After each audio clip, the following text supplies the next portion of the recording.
Welcome to the Retro Video Store Podcast.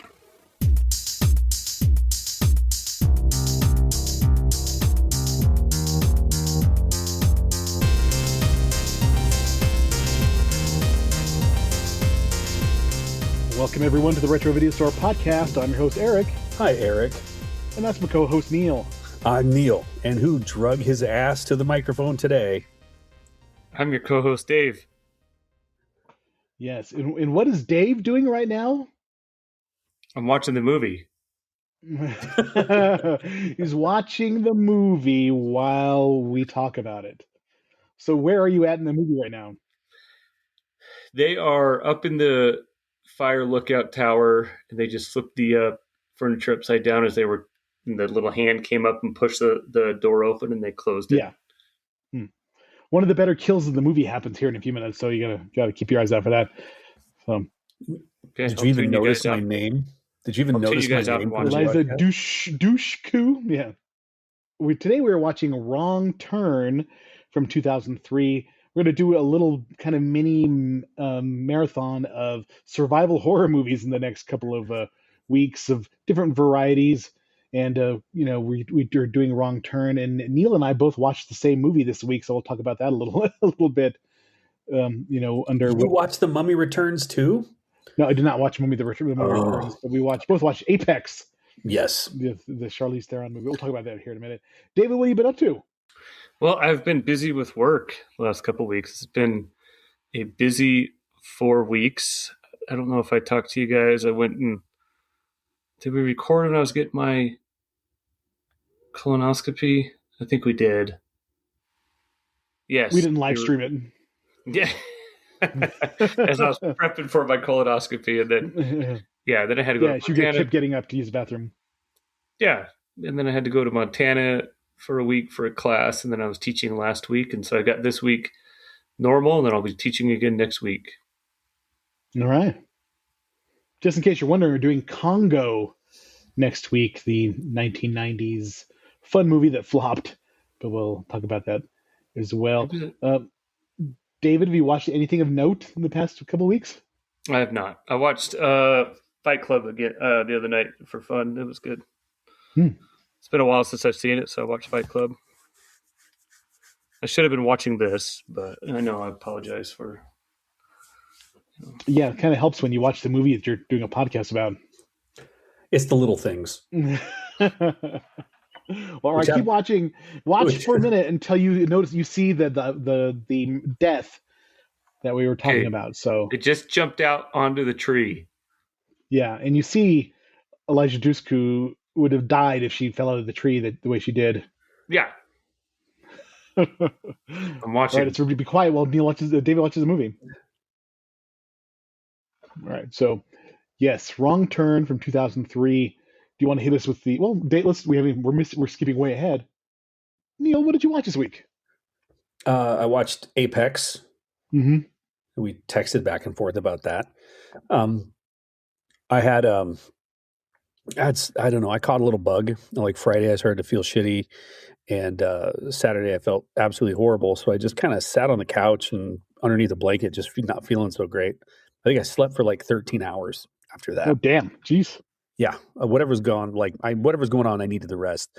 So I just sort of sat there, and my wife was like, what do you want to watch? And just in misery, I'm like, I don't give a shit what I watch. I don't give a shit what I watch.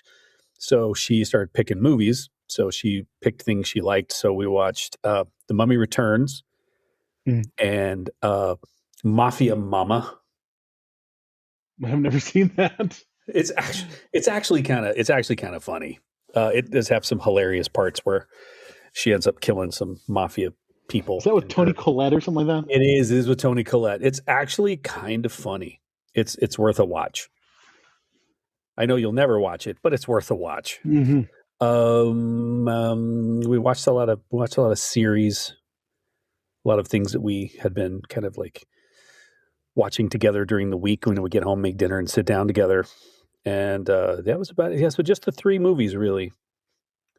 And I know for a fact you watched Apex because we chatted about that. Yeah, what did you think about Apex? I mean, it was okay. It just started to get a little bit like, okay, we're gonna Oh, we're gonna watch. Oh, he saw it. You saw the kill, didn't you?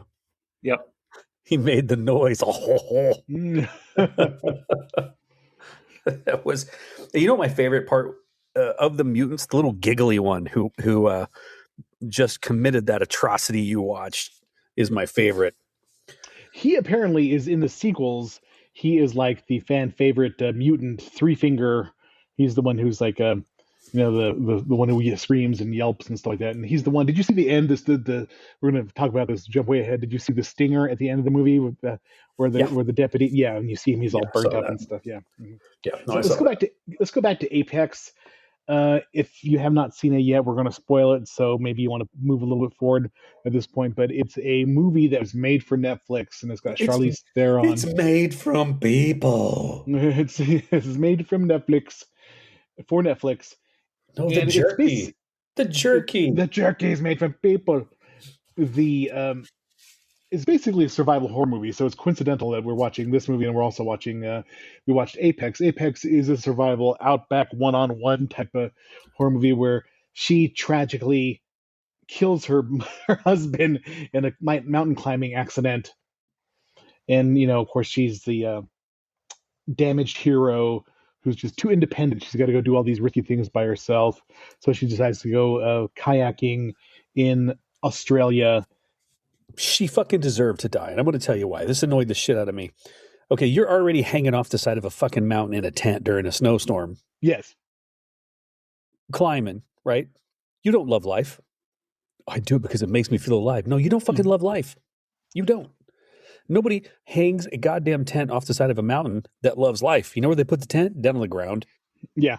Next to a fire. Maybe with some marshmallows and some chocolate and some graham crackers, have some s'mores. Nobody has a good time. And when you're asleep up there, do you just hang your booty out the back of the tent to poop? Like, how does that work? Yeah, it just seems completely. And I'm, since I'm Hispanic and Native American, I'm going to just say this right now: this white people madness. These people doing extreme sports and shit like that. You don't see Mexican people doing that kind of shit. See, I will admit there was a time in my life where I was skydiving avidly, and then I had a little accident, and then I realized, like, wait, I could die. Same reason I quit riding motorcycles. Like, hold on. I love life a little bit too much. I'm not going to ride motorcycles and jump out of airplanes anymore. And her character is so unlikable. She's like mean to her husband, like chides him to keep climbing when he says he's got a bad feeling about it. Tells him, basically berates him to do it. I got a bad feeling you're going to kill me. Yeah. And then she does kill him, and now she's getting hunted. She's like, and this is not victim blaming at all. But if you put yourself in dangerous scenarios, sometimes dangerous things happen. So I'm gonna let it's a bunch little victim blaming. It's a little victim blaming. Yeah, okay.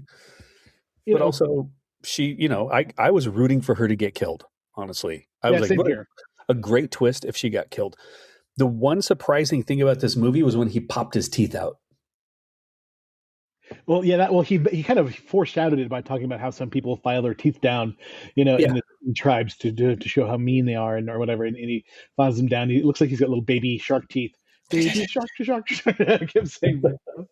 Well, the movie I felt like it was sponsored by REI.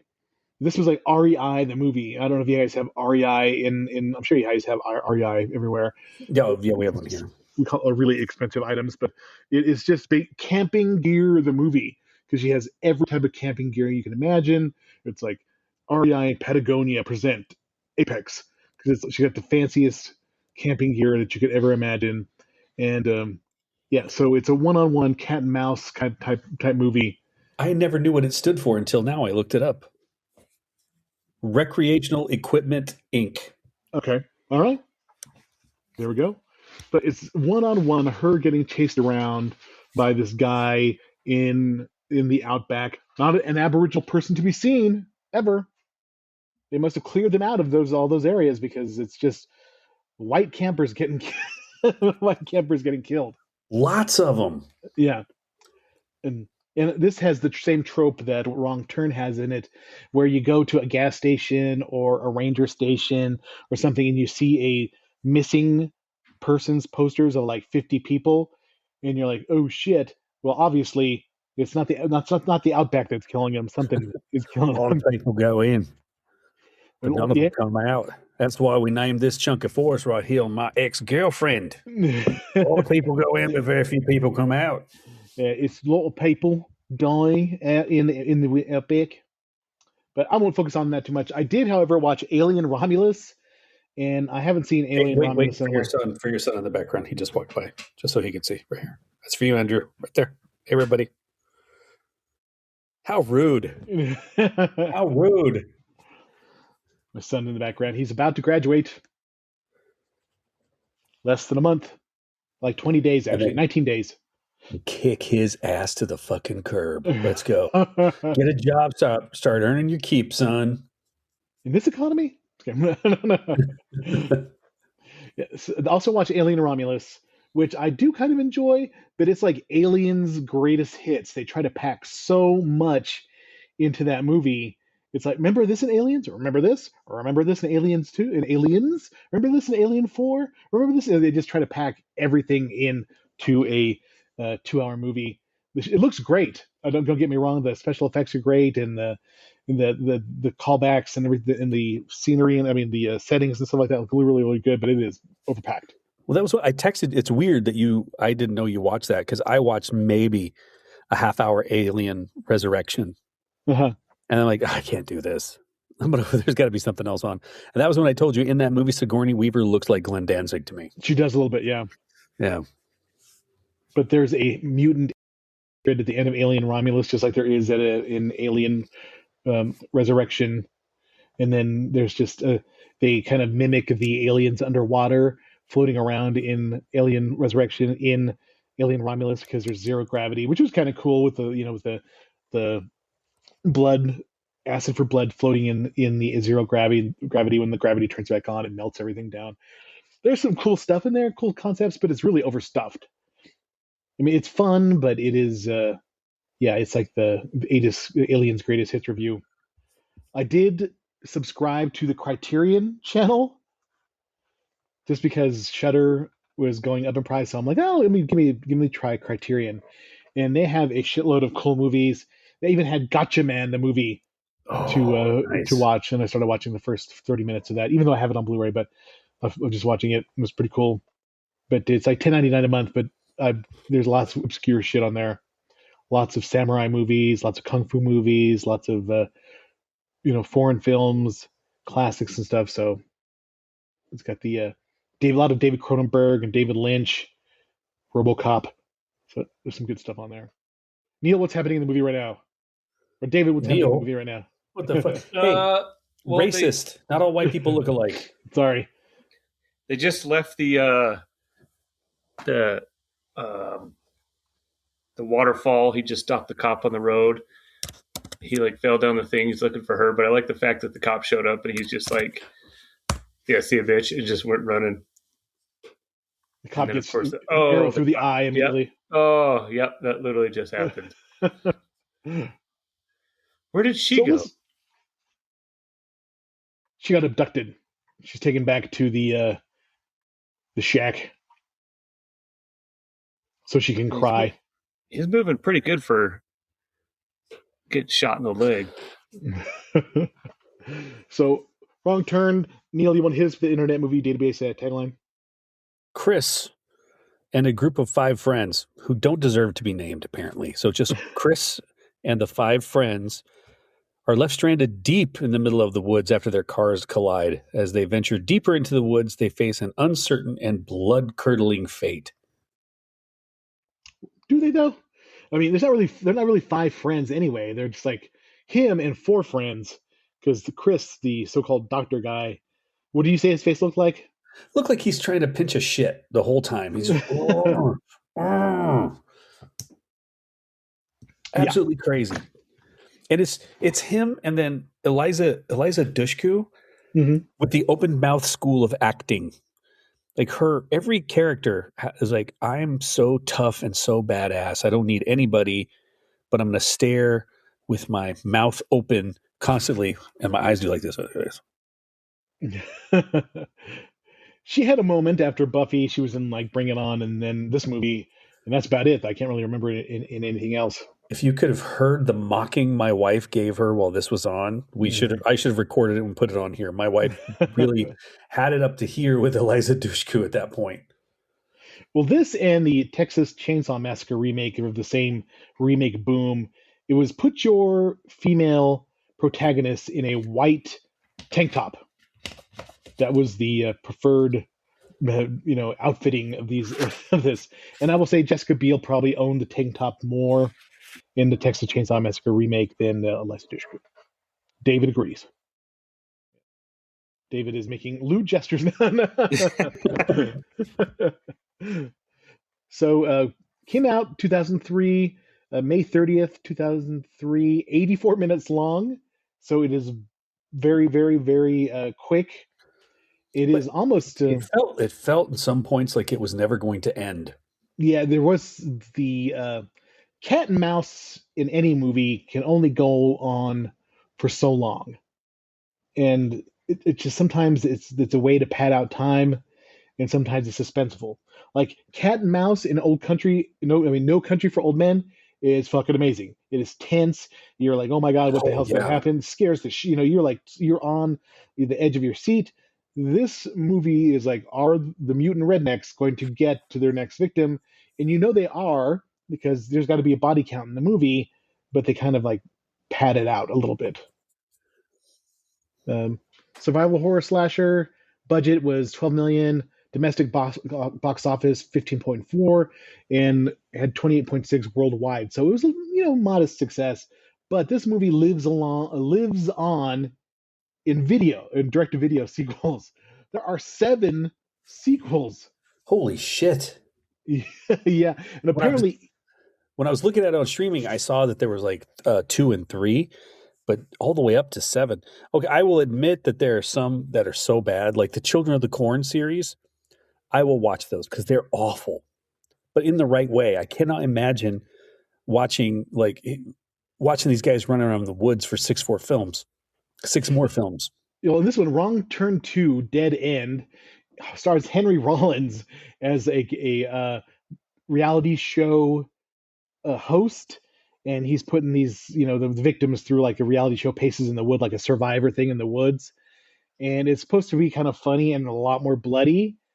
And then the next one, Wrong Turn 3, Left for Dead, is a bunch of prisoners left in the woods versus cannibals. The Wrong Turn 4, Bloody Beginnings, is a prequel.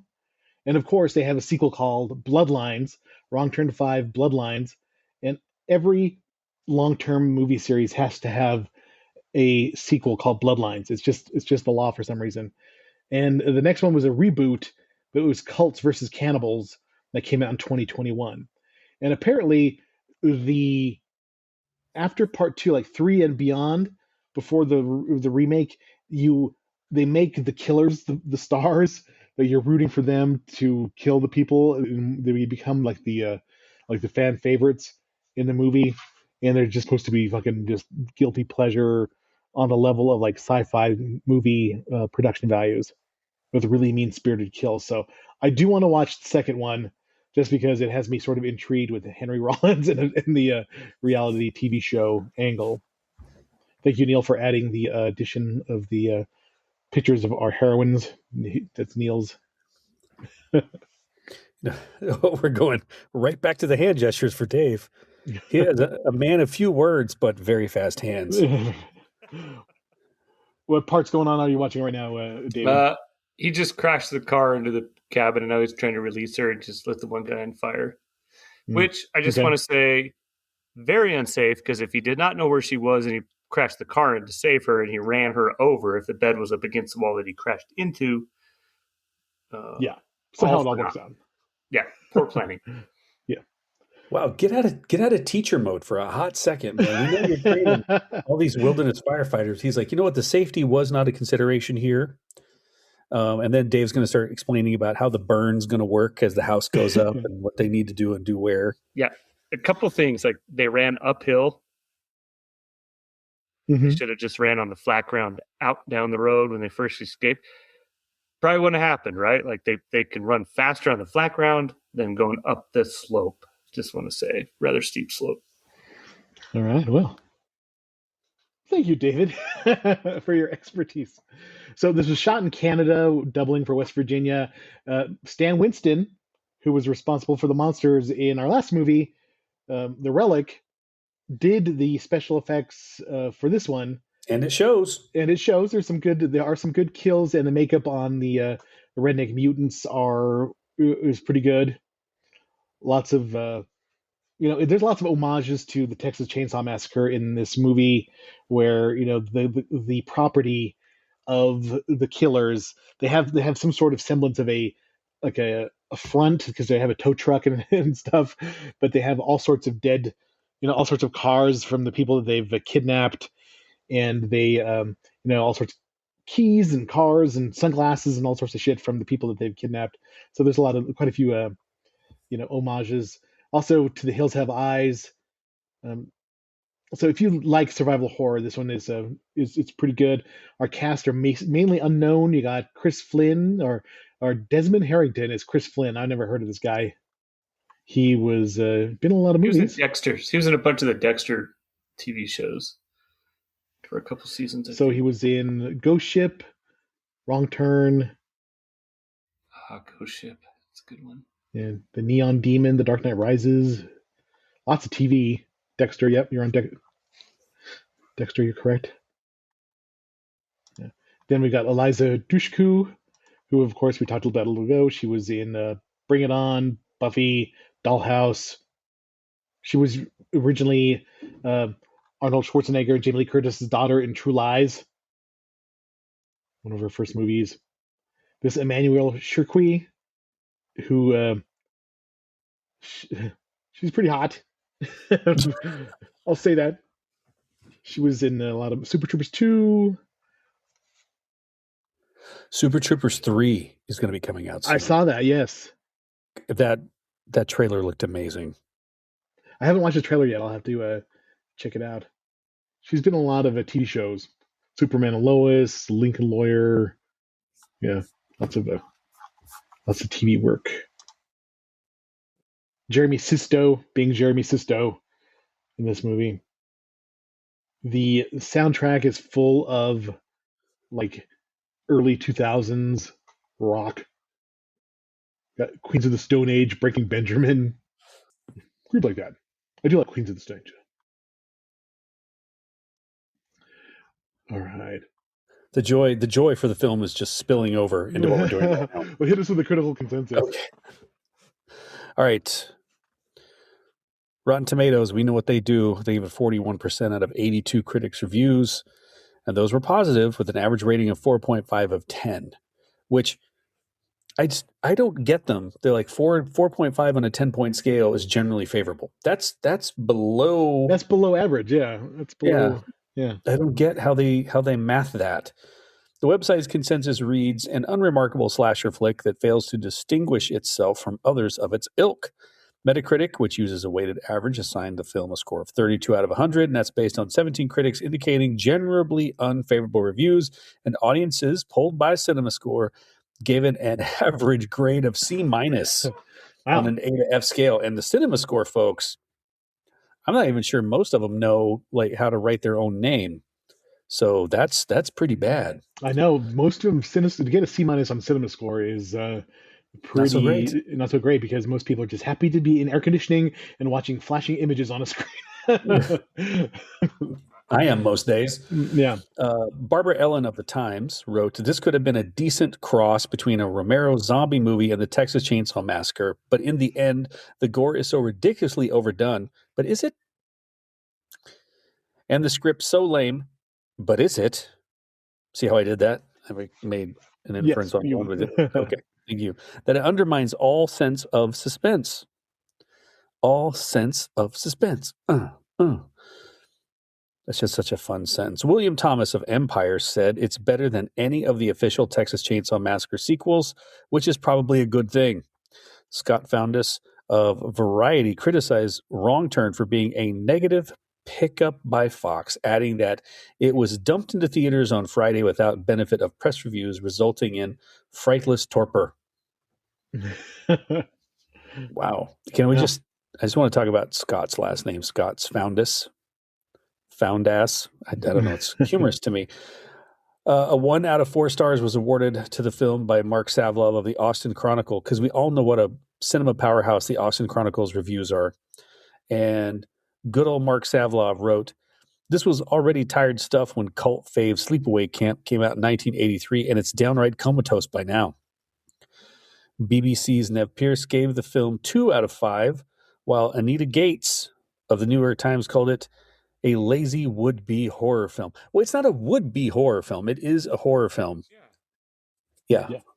I think the reviews are probably a little harsh because it's entertaining. I'm going to give it that. It is, if you're looking for people running away from mutants in the woods, you could do worse than this movie. It's not terrible. I was just happy it wasn't New Mexico for once. Yeah, like in The Hills Have Eyes. Quit making all the mutants in New Mexico. You off a couple nuclear bombs out in the middle of the desert, and no one lets you forget about it. The Rotten Tomatoes reviews are kind of funny. An understatement of the year, essentially axe-wielding rednecks united in a slasher flick that drives itself back into a brick wall of no return. It's the usual quick cut. This is all we can show you. R-rated mayhem. Oh, headed only in one direction, straight into the toilet, by Nick Schrager. Talent does not matter much, just as long as the women, who of course all look like supermodels wearing skimpy, transparent outfits through the movie. They really weren't transparent. I don't think they were transparent. No, I don't think so. I think somebody maybe is a little bit backed up when they went to go see this. Yeah. Those outfits had to be transparent, bro. They had to be transparent. In my eyes, I mean, it's entertaining. It's fun to sit down and watch if you're in the mood for like, hey, let's watch a backwoods slasher flick. It has all the things you need in it. Unlikable characters getting killed by said slashers. Mutants and other backwoods rednecks. Mutants. You got this one, and there's some interesting Stan Winston worthy gore. Is it suspenseful? No, not really, but it's worse. There's worse 84 minutes out there. That's for sure. True. David, Okay. Where are you at right now? It just finished. There's a post-credit sequence you got to watch. I just saw that. You just saw that? Okay. Just saw that, yep. Where the our redneck mutant looks like a burnt hot dog screaming. So I think this dude did not deserve to live through the whole movie. I'm really thinking he should have gone. 2003, you're on a road trip. You're going somewhere. Who in their right mind? Now let's talk all three of us. You are driving somewhere you're not 100% sure of. One of the first things you do is you pulled over at a gas station, you got yourself something to drink, and you bought a what? A map. A map. You had a map of the area, and then you took a look at it so you could familiarize yourself with the roads and the routes. Mm-hmm. And then you kind of folded it so that it was open to your particular route, and away you drove, because we're talking Apple Maps, Google Maps, and Waze. So that right there, I don't care how fucking smart that guy is. I think MapQuest was around in 2003 when you could print it out and do the turn-by-turn routes. Yeah, exactly. When did MapQuest start? Those are pretty sick. I think we actually had one of those, and we had it from driving from South San Francisco all the way back out to where Sammy's folks were in Durango, Colorado. Mm-hmm. And we had a route to get out there and a route to get back, turn by turn. And we stuck it in a notebook and we put it in those little plastic sleeves. Yep. So we just we had a dry erase marker and we kind of marked through and just like, okay, we found a place to eat this place last time. And this is where we always had it. And then we had one of alternate routes. Because I've seen enough of these fucking movies, I'm not about to turn off some weird side road and get eaten. Same reason I'm not driving behind a goddamn log truck. Yeah, MapQuest came out in 1996, so he could have printed that shit out. He could have done it. Yeah, exactly. That's why I remember driving to Las Vegas, and I've never been to Las Vegas driving there. What did we print out? MapQuest to the hotel. Easy enough. It just makes good sense. So every horror movie's got to have that kind of initial stinger. This is the first kills, and it's climbing couple.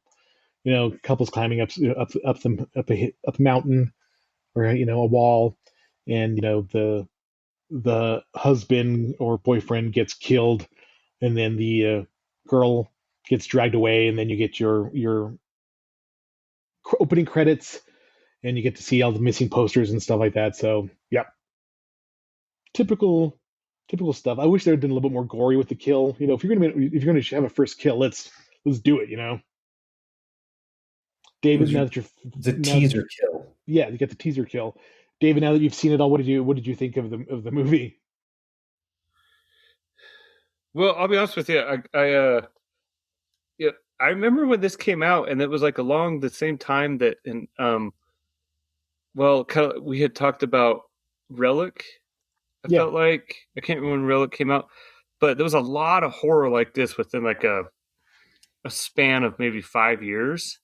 Mhm. But this was definitely like that Texas Chainsaw style remake.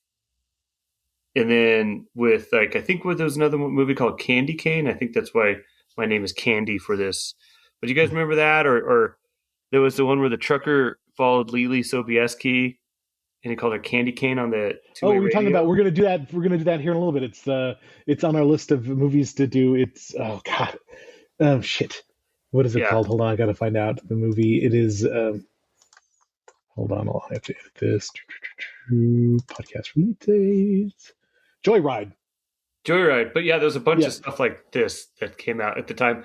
And they were super entertaining because I worked at the theater and we watched all the midnight trailers. And it's like when I was texting you guys last week about Relic, like, sure, they're not great, but they were entertaining at that time. Yeah. And Yeah. there's that movie with Luke Wilson and Kate Beckinsale where they go to this hotel, and Yeah. I can't remember the name of that one either. That was it was kind of the same type of movie Yeah. where All this kind of survival horrors, low budget, and what they did was they put butts in seats on Friday nights, Saturday nights. Exactly. That's what horror movies do. They may not be, great, but people want to be scared and want to see something, that is, not super original, but something that you want to see people get killed and have a little bit of suspense. Vacancy 2007 is what that had. Luke Wilson and Kate Beckinsale, Frank Wally. We should probably do that sometime. Yep. So I'm looking through horror movies of the 2000s, and you've got a lot of these remakes that came out.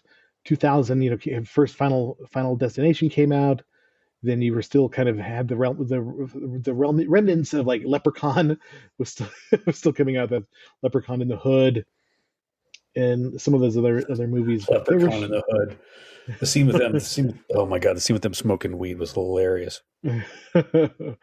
Yeah, so there was a lot of those types of movies where you had the Hills Have Eyes remake, Cabin Fever came out, 30 Days of Night, 28 Days Later, Dawn of the Dead, Wreck, 1408, the torture porn type of movies like Hostel, came out during that time. And there was a lot, and the J horror was super popular with The Ring and The Grudge. So the 2000s had a decent amount of My Bloody Valentine remake.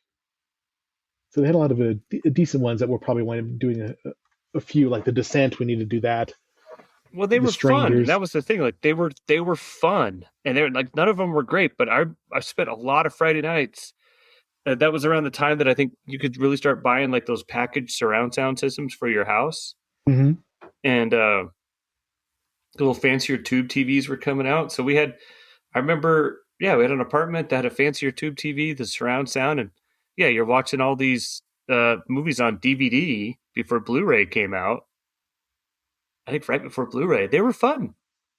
And I had the same thing. I had a big RCA tube TV, like 32-inch, weighed like 300 pounds. Yeah. And then I had the surround sound with the with the 5.0, the subwoofer and stuff like that. And this is before sound bars were so prevalent. But I know exactly what you're talking about.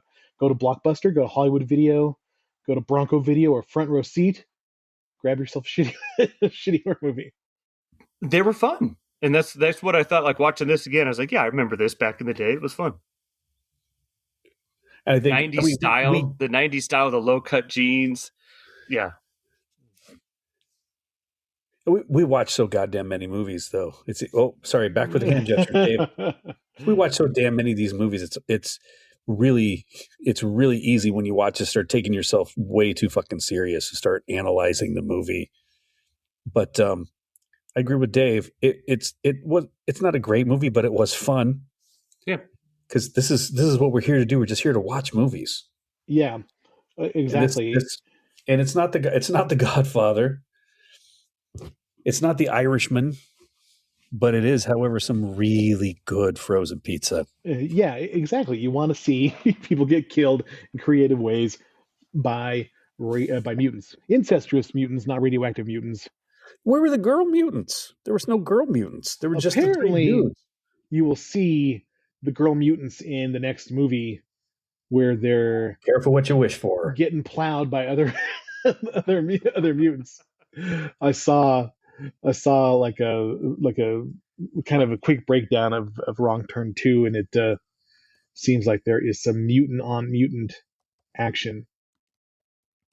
And I know I've mentioned this before. It reminds me of that X-Files episode Home, where the Peacock family, they had the mom who had no arms and no legs, but they were basically using her to make babies, and they had this really mutant family, and they were killing people and stuff. It was one of the freakiest X-File episodes ever, and it actually got banned for numerous years because it was so crazy. So when did that come out? Oh, I just looked up the female mutants from Wrong Turn 2. So X-Files episode Home came out in 1996, and yeah, so this was pre Wrong Turn by quite a few years, but it was definitely disturbing as hell under the same kind of subject matter. And like you said, Neil, this starts with a detour where there's a big wreck on the interstate, and everybody's an asshole to our hero. Our hero is still kind of an asshole himself, decides to go to this rural gas station and, literally takes the wrong turn because he's dumb, because he's not wanting to listen to anybody. And then he wrecks into this Land Rover with the rest of our victims, with the horny girl, horny guy, Elijah Dushku. Did you ever watch sister. Did you ever watch The Last Man on Earth? No, It was a series. It was about, there's this, this guy, he literally thinks he's the last man on Earth because there was this huge virus thing and it killed everybody. And so he's going around trying to figure out how to get water, and he fills up like makes a wading pool full of margaritas and just sits in it with a straw and just hangs out. And then he finds a woman, so he's no longer the last one on Earth. And he's driving. It's a comedy thing. He's driving, and she's like, "Slow down." Like, why? She goes, "You could hit somebody. Like, there's literally nobody." And then, boom, runs right into like one of the other people who were apparently the last people on Earth. And this reminded me exactly of that. As soon as that guy, I did not even remember this part of the movie. As soon as he started fucking around with that CD, I'm like, all right, so he's running off the road or he's hitting somebody else. Where are we bringing everybody else into it? And then, boom, there we go. There they were. Yeah. Also, never take a shortcut. There's a lot of shortcuts. You're screwed if you take a shortcut. That's just the way it is. When a dude with a tooth, literally like a tooth, so you can go that way. Don't go that way.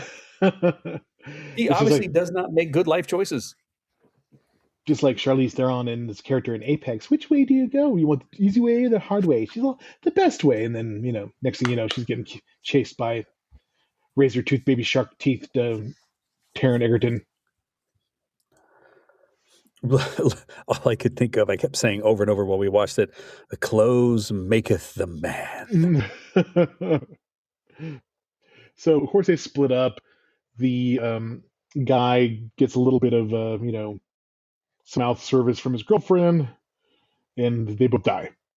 She, I think one of the parts that is fun is that when they get captured, and they take they're trying to hide, or they're not captured, they hide in the shack, and they see their friend get chopped up.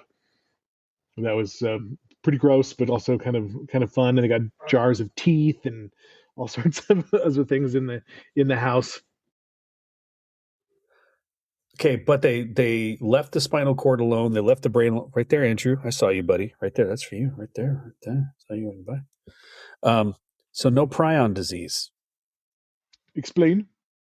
For some reason, before we watched this, my wife was looking up prion disease in cannibals. I think it was like in Papua New Guinea, and it's rare. It's a fatal it's like a neurodegenerative disease, and it causes by proteins getting all jacked up that trigger brain damage, and it's like spongy holes in the brain, and you can get that by eating brains.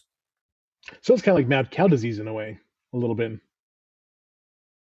Because that's what the mad cow was, or feeding the cows back the ground up brains and other things from their others in the slaughterhouse, and then that's when they got the disease. Yeah, and it can be genetic. You can pass it down apparently as well. So once you start doing that and you start eating all the little human bits, you're going to have the problem with it. But it causes all kinds of weirdness, like dementia and the way you walk, and there are a few other things that she read that I don't remember. Yeah, a lot of cannibal films. As we've talked about before, there was a huge cycle of cannibal movies in the 70s and 80s. Italy, Italian cannibal movies like Cannibal Holocaust, The Man from Deep River, Eaten Alive, Make Him Die Slowly, all those. And then have you seen The Green Inferno by Eli Roth? It's basically an homage to those movies. I haven't seen Bone Tomahawk either, which is another cannibal movie. Texas Chainsaw, Microwave Massacre. I tried to sit through Microwave Massacre. It is possibly one of the worst movies I've ever seen in my entire life. It is insanely bad, and it's a cannibal movie. It is on Tubi. If you want to torture yourself, it is on Tubi. I might skip it. Microwave Massacre. Yeah. I have a funny Microwave Massacre story. Okay. Well, when I was young, I found this giant caterpillar. I may have told this story once before. And I put it in the microwave, and it kept growing. I was like, "Oh, what was going to happen here?" And it exploded, and then I ran off and left it. And I can't remember, but I think Jamie had to clean it, and I had to ask her, but she had to clean the microwave because there was just this guts everywhere. Wow. That's a little troubling there, David. Torturing animals, torturing insects. Young age. Yep. Just learning stuff. Great, Grayson. Good times. Good story. Love Thanks, that. Yeah, cool story, bro. I like the barbed wire thing when they got the girl with the barbed wire. That was kind of gross. And then she gets chopped up and everything. The movie is just dumb, but it's a fun dumb. Yeah. Fundum. It's fun and dumb at the same time. They climb like Neil and like David just started when we first got here. He was watching the fire tower getaway. Isn't that the first thing you thought of as soon as they went up in that tower? Like, they're going to light that shit on fire. Oh yeah, totally. Yeah. Oh, in the tower? Tower's flammable. See you later. Although them running around the treetops like they're in Arborea from Flash Gordon, like there's no that was pretty slick. It's basically like highways up there. It's so thick, go from tree to tree. So then they use the branch to knock one of the cannibals down from it. I have been on assignments in those forests up there. I don't remember the trees looking like that. It's not like Endor with the Ewoks running around. No, I've never thought I could walk on one of those trees up in West Virginia. You know what I did see? I don't know if you were here. We went camping in Sequoia National Forest. As we were driving to the spot, we had this cool little isolated place off one of the forest roads. As soon as we turned around the corner, the kind of valley opened up. All I saw, burned trees. So way to go for fucking up the camping trip, Dave. That sucks. When was there I'm totally off subject. When was there a fire in Sequoia? I was off the there top of your in head? 2015. Last time I was on a fire in the Sequoia was 15, but I know there's been some recent. Yeah, huge chunks of it taken out too. And then when you kind of curved around, when you get out of the valley and back up top, more up onto the ridges up there, was just perfectly beautiful and green. I just thought I'd share that right now since we got Dave here. Our forest subject matter expert. So the movie is fun. I mean, I suggest I can suggest it. And if you got 84 minutes to kill, like I'm sitting around, let's go to it was on Amazon Prime is where I watched it. You guys watch it on Amazon Prime? Yeah. Yep, same spot. Yeah, Amazon Prime. Check it out. It's worth watching. Of course, they get away. You think that everybody's dead, but of course, our burnt like a weenie, three-fingered yelling cannibal survives. But I did get a list of the best backwoods horror movies. And we can talk about whether or not we have seen these or not. Deliverance is number one. I've only ever seen it once. That one is etched in people's minds forever and ever and ever. I read the book. It crazy. Yep. Mm-hmm. There's one called Rituals, which I've never seen, which 5 doctors on a wilderness outing are stalked by disfigured, crazed killers. With Hal Holbrook.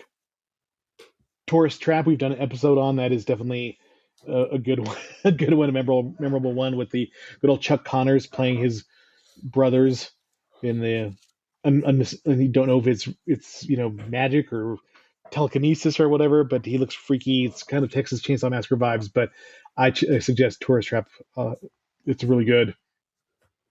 Poor Pretty Eddie. I've never seen that one. Wolf Creek. That's another Australian one. Hit on a Stick. That's definitely freaky. Yeah, seen Wolf Creek. Mm-hmm. I think that one came out around the same time a bunch of these we had talked about. Yeah, right? 2005 is when Wolf Creek came out. This is a movie that I want to watch, and it's hard to find. It's called Race with the Devil.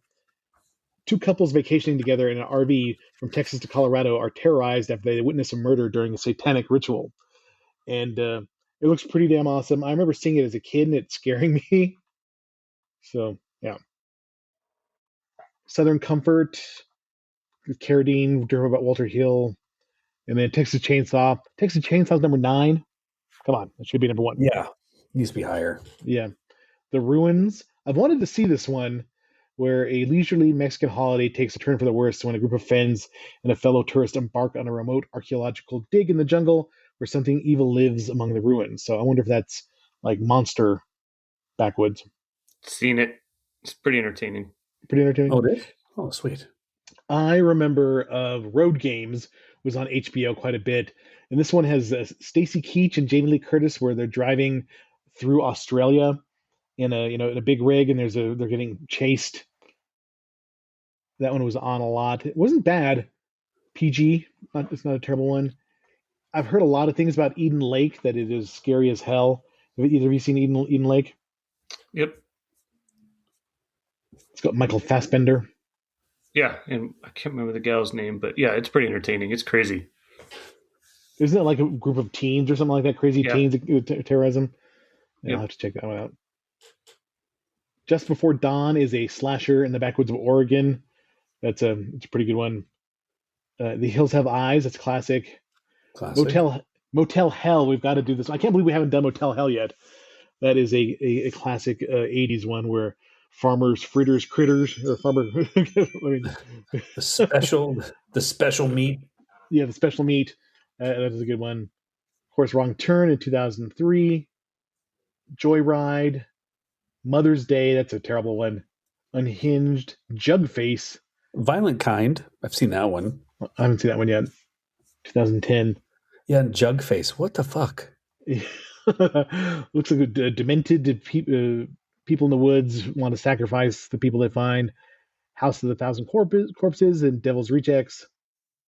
Straw Dogs is a tough sit. That is one where like these people, rural England people, it's like a rape and revenge movie. Yeah.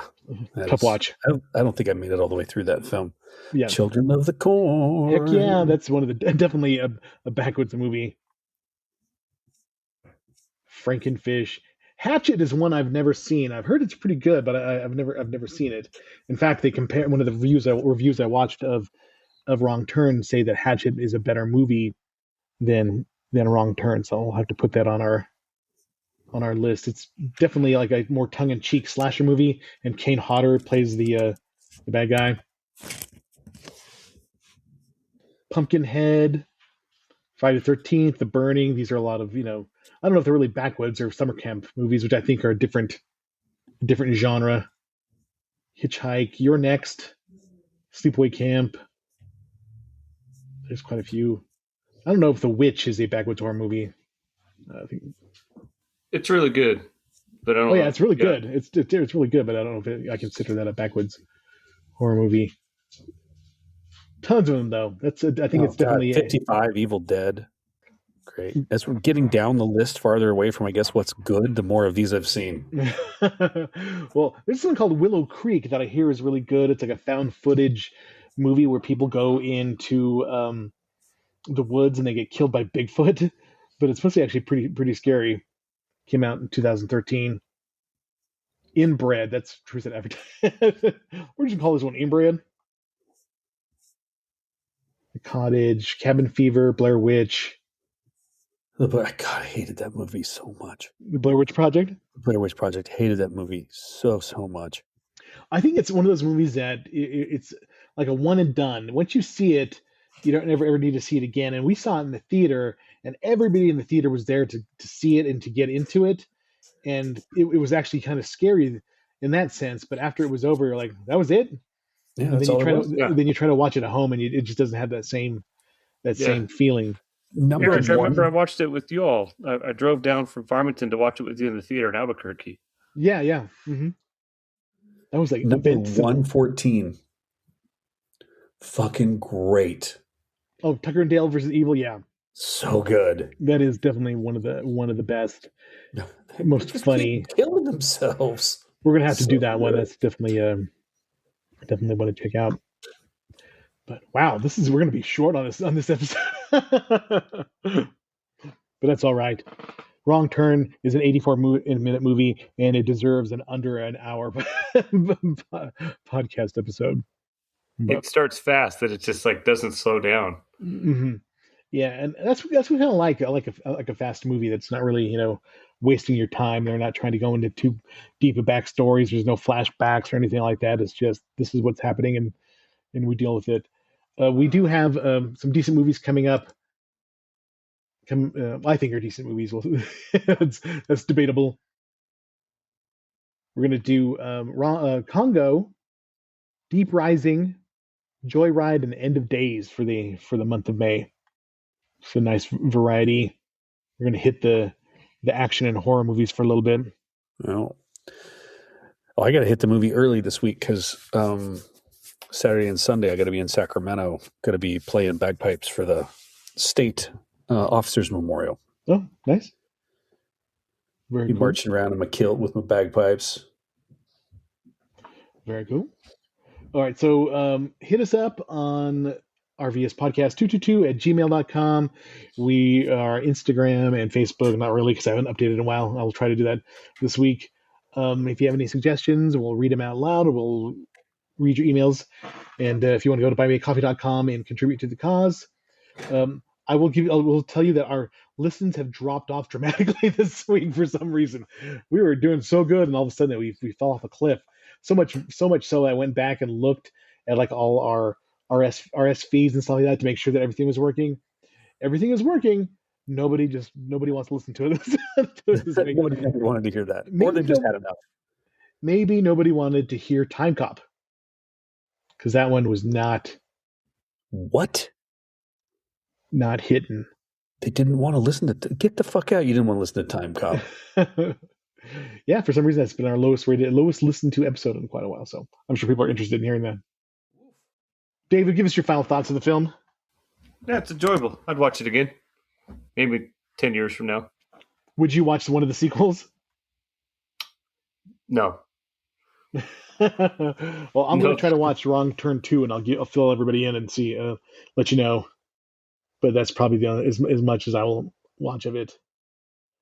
There's a movie called Psycho Killer that looks terrible, and I just watched a review of it, and it's equally as bad as I thought it was. So it's actually written by the guy who did Seven, that Andrew Kevin Walker, but it is supposedly just awful, and stupid, and it kind of makes me want to watch it now because it looks so inept. Is it that new one with Michael Fassbender? No, Okay. this just came out. It's on video. It was dumped into theaters, barely made a dent in theaters. Had been in like pre-production for like 20 years, and it finally came out. But yeah, it looks really bad. Neil, how about you? Anything to say about the movie? You know what? It's not a supreme, but it is a pepperoni. All right, good. We should do that. The pizza scale. It's not a supreme. It's a pepperoni. Is it a Totino's? Is it a Red Baron? Is it a Tombstone or a DiGiorno? No, it's a Totino's. It's a Totino's. Okay, yeah, it's definitely a Totino's. But that's the thing. Totino's still hits the spot depending on how drunk you were when you got home. My preferred bad frozen pizza is Tombstone, because I figure it is aptly named after you after you eat that. God, Tombstone, man. I could never get behind DiGiorno. Something about the crust. Yeah, me neither.